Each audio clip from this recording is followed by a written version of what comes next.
ain't your daddy's paintball. For this little web series, I put a lot of freeware in consideration for featuring it on the show, and when I find a really fun one, it's easy to recommend and easy to understand why it's free. It's engaging, but not quite enough to ask for a few bucks worth from players. Then there are games like the first chapter of The Adventures of Square. After playing it for 3 or 4 hours with a big grin on my face, I'm left asking myself, why the hell is this free? It's a throwback to classic first-person shooters like Doom or Duke Nukem 3D with a less violent theme. Like I said, less violent theme. Now, while the game is readily available in widescreen running at a solid 60 frames per second, I decided to go with a full-screen version of the game to give an authentic experience close to the PC games that it's emulating.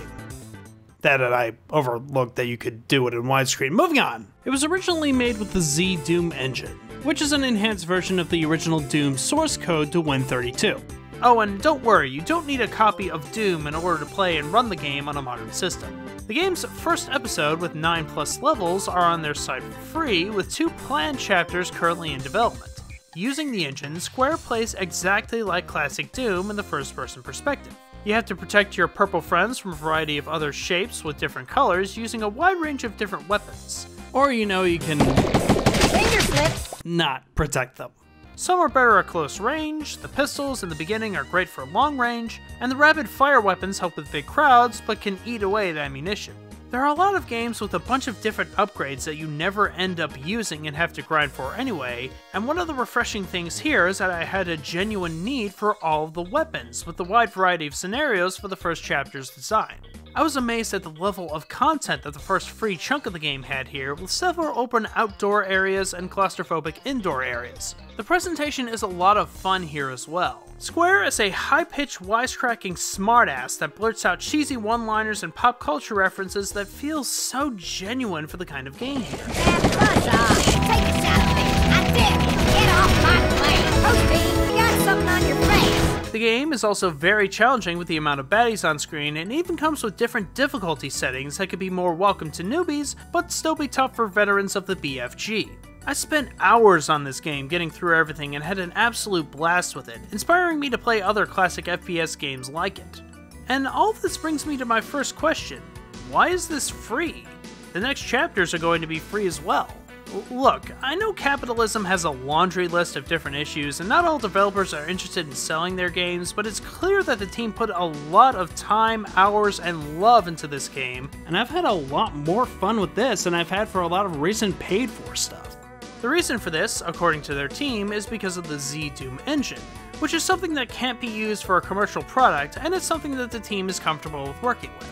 However, since the Z Doom engine was discontinued, they switched over to the GZ Doom engine.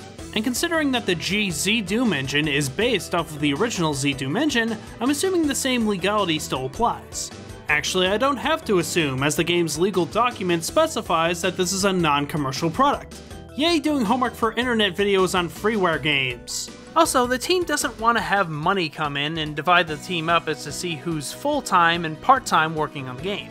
They knew this was a labor of love and made for the Doom community to have something fun and fresh that they can hopefully expand on later. I'd absolutely pay a few bucks to the team if they could get the other chapters out there sooner, or at the very least show some gratitude outside of me making this video, but it's understandable to have the game reflect their goals. It's also completely understandable to hear that the first chapter of this game was released back in November of 2014, and there still isn't an episode 2 out now, crossing my fingers that can get done sooner. If you pine over the old days of BFGs or are unfamiliar with your Dooms or Duke Nukem 3Ds, you need to download this game. Highly recommended, and I cannot wait for the other chapters.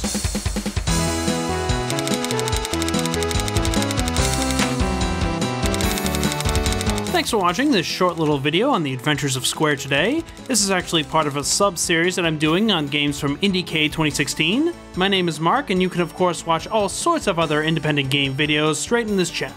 Thanks for watching.